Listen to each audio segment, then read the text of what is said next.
The Legend of King Kondo. In the heart of the lush, verdant landscape of Nayatara, nestled between rolling hills and flowing rivers, stood the grand palace of King Kondo. The village of Nayatara was a haven of peace and prosperity, its people living in harmony with the land. King Kondo, a towering figure with a regal bearing, ruled with wisdom and compassion. His eyes, deep and kind, reflected the love he held for his people. Every morning, he walked through the village, greeting his subjects, listening to their concerns, and offering solutions. Kondo's fair and just rule was known far and wide. He had inherited the throne from his father, King Mosoni, and had continued the legacy of benevolence and strength. The villagers thrived under his reign, the fields were bountiful, the markets bustling, and the community close-knit. Festivals were frequent, celebrating the harvest, the rains, and the bonds that held the village together. One fateful day, a stranger arrived at the gates of Nayatara. He introduced himself as Omori, a healer from a distant land. His appearance was striking, tall, with a lean build, piercing eyes, and an enigmatic smile. He carried with him an air of mystery that intrigued the villagers. Omori offered his services to the village, curing minor ailments and assisting with the crops. His seemingly miraculous abilities quickly won him favor among the people. However, Omori's true intentions were far from benevolent. As he ingratiated himself with the villagers, he secretly began to sow seeds of discord. He whispered insidious lies, creating rifts between friends and families. His dark magic, though subtle at first, started to take its toll. Crops that had once thrived began to wither, and a strange illness spread through the village, affecting both young and old. As the situation grew dire, the once cheerful and vibrant village of Nayatara became shrouded in gloom. Fear and despair spread like wildfire.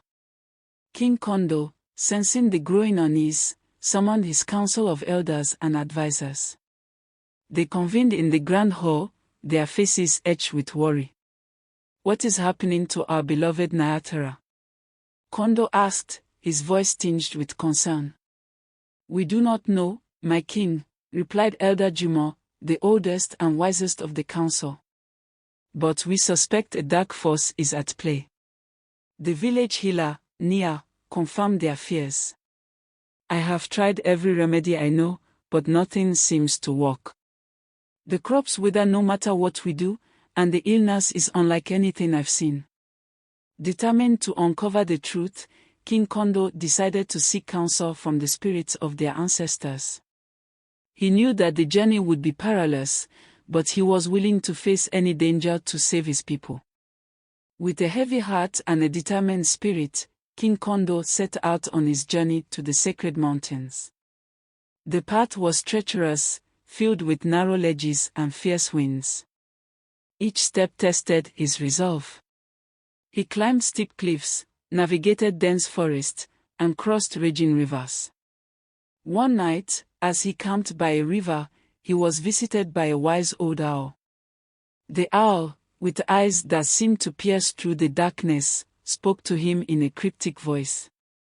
"To defeat the evil that plagues your land, you must have the heart of a lion and the wisdom of an owl. Trust in yourself and the spirits." Encouraged by the owl's words, Kondo pressed on. He reached the summit of the sacred mountain and performed ancient rituals to summon the spirits. Under the light of the full moon, the spirits revealed Omori's true identity and his sinister plan to overthrow Kondo. The spirits imparted crucial advice to Kondo: "Only with the heart of a lion and the wisdom of an owl can you defeat this evil." They guided him through a series of visions, each one a test of his character and resolve. In one vision, Kondo faced a raging river, symbolizing the sorcerer's Celtic influence. The current was strong, and the waters threatened to sweep him away. Kondo needed to find a way to cross it without being engulfed. Using his ingenuity, he fashioned a makeshift bridge from fallen branches and vines, demonstrating his adaptability and bravery. In another vision, he encountered a labyrinth guarded by a giant serpent. This represented Omori's cunning nature. The labyrinth was complex, with countless twists and turns. Kondo navigated it with patience and insight, ultimately outwitting the serpent and earning the spirit's approval. Armed with newfound wisdom, King Kondo returned to Nayatara. He knew he had to tread carefully, for Omori's powers were formidable. Kondo rallied his people, sharing the truth about the sorcerer. The villagers, though frightened, placed their trust in their beloved king. Kondo devised a strategy that combined physical might and magical prowess. He sought the help of the village's skilled warriors and those with knowledge of ancient protective charms. Together, they prepared for the inevitable confrontation. Kondo's closest advisors and trusted warriors, Mora, the fierce warrior with unmatched combat skills, Amoni, the wise strategist, and Nia, the healer, stood by his side. They worked tirelessly, creating defenses and training the villagers in basic combat. The day of reckoning arrived. Omori, sensing Kondo's defiance, unleashed his dark forces. The sky darkened, and a chilling wind swept through Nayatara. Thunder rumbled ominously, and lightning cracked the sky. Kondo and Omori faced each other in the village square, the air thick with tension. Omori, with a malicious grin, conjured dark spells, his power manifesting in tendrils of shadow that threatened to engulf the king. Kondo, undeterred, drew upon the spirit's guidance and his own inner strength. He wielded a staff imbued with protective charms, deflecting Omori's attacks. The battle was fierce, a clash of light and dark, wisdom and malice. Kondo's strategic mind allowed him to anticipate Omori's moves, countering with precision. The villagers, inspired by their king's courage, joined the fight, using their own skills to weaken the sorcerer's hold. Mora led the warriors in a coordinated attack, using their knowledge of the terrain to their advantage. Amoni directed the villagers, setting traps and ambushes to disrupt Omori's dark magic.